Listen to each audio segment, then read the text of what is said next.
Well, hello again, Venezuela Carlos here, and I hope the music's not too loud, as usual. I'm listening to Everclear, so anyone from Oregon, which is where they're originally from, would recognize them. This is an album from In a Different Light. Art Alexakis is the starter of the band. He started the band years ago. Still fantastic music. Anyway, my YouTube video today is going to be about finishes on pipes, and I hope that this will come out right, because I'm not positive. But you know, when you go out and buy a pipe, you have a multitude of finishes and shapes and that type of thing. And if you're a novice, or maybe if you've been smoking for a while, you may not realize the difference in why one pipe is more expensive than another, or the defects in it that don't affect the smoking whatsoever, but they are there. For me, I'm kind of a purist, and if I can't afford a higher grade pipe at the time, then I will buy a certain style pipe, and I'm going to go over that with you now.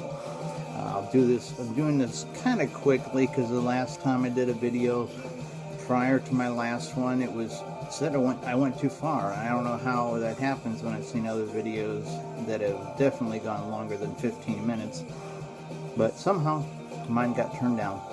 Anyways, you basically have three finishes. You have a rusticated finish, and as you can see here, this is an old pre-70s Caminetto, and as you can see, it's rusticated. It's all done by hand, as they call it, a Metacrolato stem, which is like a lucite stem. It does not discolor. So it will stay shiny, as you can see, without me doing a thing, but just cleaning it up.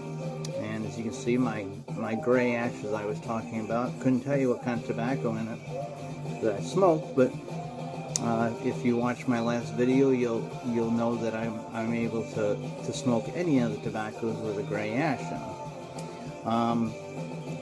The pipe here is, like I said, done by hand. You can also do it by, sandblasting, machine made. I don't have a sandblast right in front of me. I do have another pipe called the Alligator, made by Savinelli.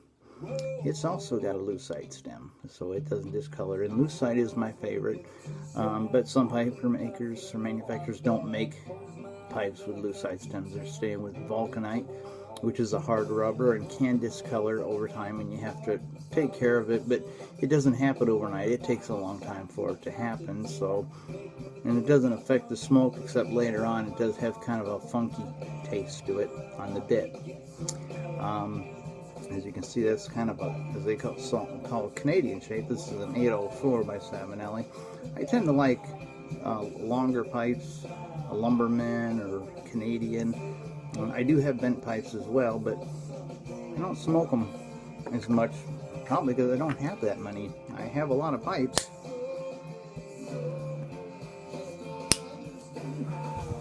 Ooh, a lot of smoke there. Got to turn on the fan. And then the third pipe is a smooth pipe, and this is an old, a no-name actually, that I got off of eBay. But it smokes wonderfully. It's a Meerline, meaning that there's meerschaum inside the bowl,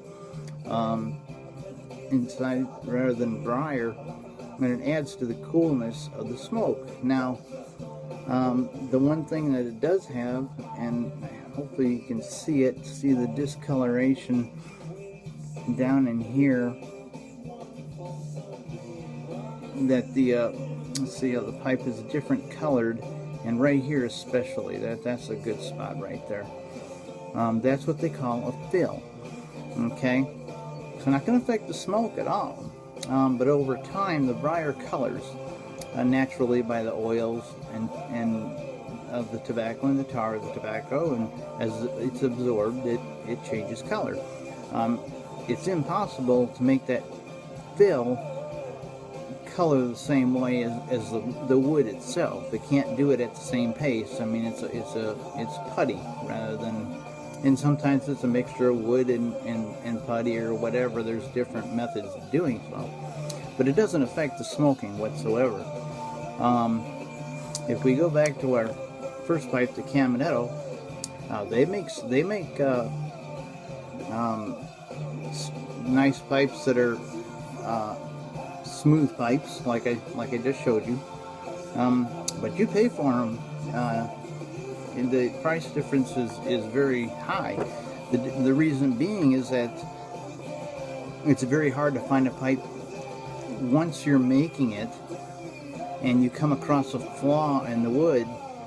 You either have to reshape your pipe, or you have to fill it, or you have to do a some kind of crafting, like you see there, where there's different nooks and crannies, and pardon me, my nose is running there. To cover that, okay. Again, it doesn't affect the smoking whatsoever. The rough pipes, like the rusticated pipes here, tend to dissipate heat better, but people cherish the smooth pipes like that are straight grain with bird's eye on the top and bird's eye on the bottom. They are absolutely gorgeous pipes, and when a craftsman does it, but he may have to do 50 or 100 pipes in order to get the one pipe that he needs that fits the shape he was making and have no imperfections. The rest of them have to be either salvaged, or in the old days they said Dunhill smashed theirs, but that's been proven to be not the truth. They didn't go through all the stages of finishing a pipe, and they became Parker pipes, or Ben Wade was, and smooth was a Sheridan second. They just didn't go through all the finishing processes, but they smoked wonderful. You can get a great value pipe. The Savinelli, like I was holding up here, is very economical as pipe prices go today. Not going to smoke any different than that straight grain that I was just speaking of with the beautiful bird's eye. The bird's eye is where it breathes. It actually doesn't breathe through the sides of the pipe.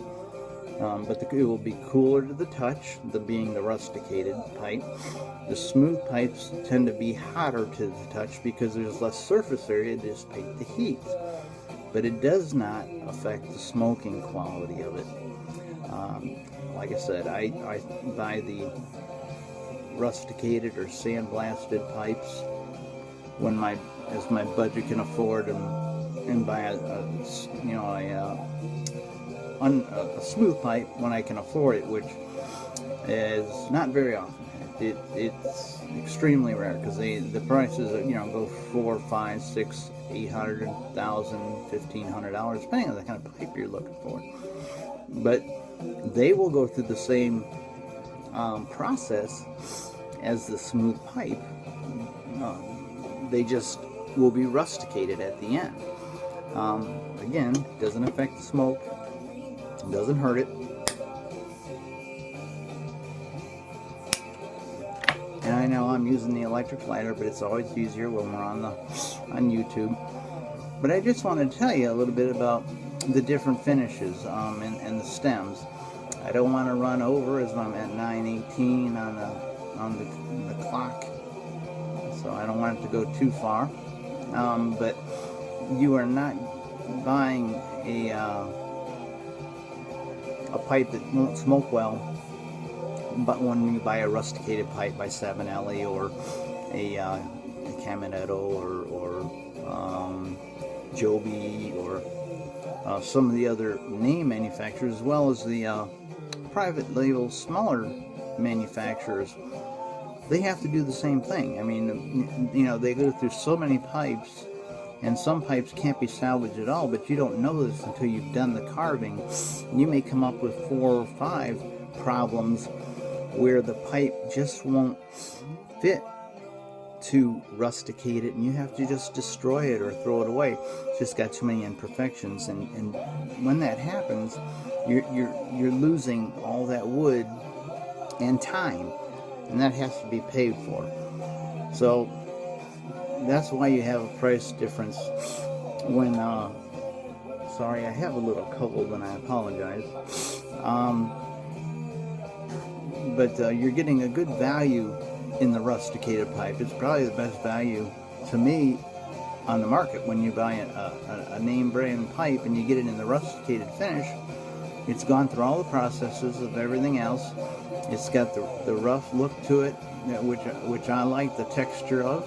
It dissipates the heat well, it smokes well, and that's really about it. I just wanted to kind of briefly tell you the difference between them. Again, YouTube cut me short on the last video, so I don't want to go over.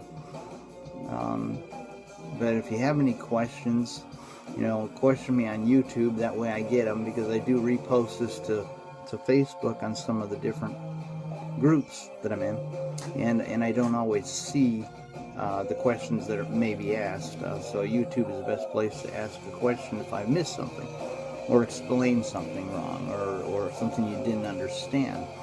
But that's what I'm here for, is to help you out. I hope you enjoyed my video. I hope you all had a great day today, great Monday.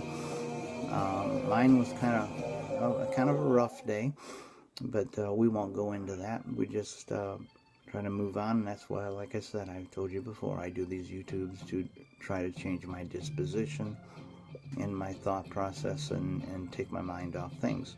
So for, say, 12 minutes and 12 seconds so far, I would not have to think about the things that are on my mind. I appreciate you all very much. I take all the comments seriously. I try to answer. I'm not overwhelmed by thousands of messages on YouTube, so I'm able to answer every one of them, and I do. And I am grateful for your questions or whatever it may be. I very much take it seriously. So thank you so much for everything. Thank you for your support. And like I said, this was kind of thrown together at the last second, so any questions, something I left out or didn't make clear like I did in the last video, which I did leave a couple things out that I messed up on, but I hope you enjoyed this, and like I said, forward any of the questions to the YouTube area, and I will answer them or explain them better, or more lengthily than I maybe did here. But in the meantime, happy smoking. Enjoy your pipes. And I hope you all have a good night. Here we go. Rock and roll. Gonna hit the button, which I'm getting better at. So y'all have a good night. Alright? Take care.